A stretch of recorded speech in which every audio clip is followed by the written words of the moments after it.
Matthew 6:3. Su de poiuntas ele emasunein, me genoto he aristerasu, ti poie he dexiasu. Jesus says to his disciples, but when you do an act of mercy, in other words, when you give to the poor, to do an act of mercy, and here's the verb to know, and here's the adjective left as opposed to right, left. So do not let your left know what your right is doing. Do not let your left must not know what your right is doing.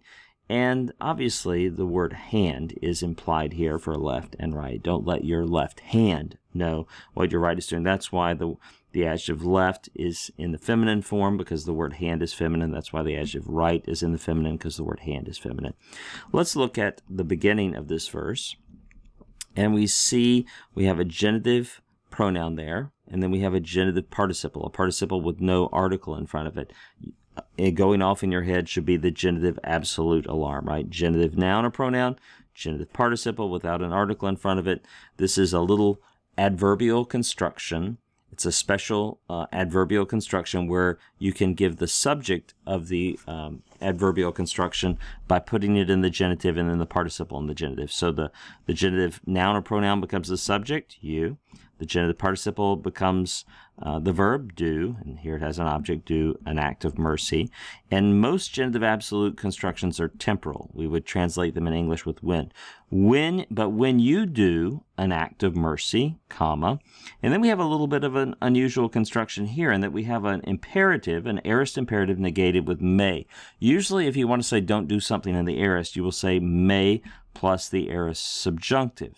But rarely, in rare instances, we do find this.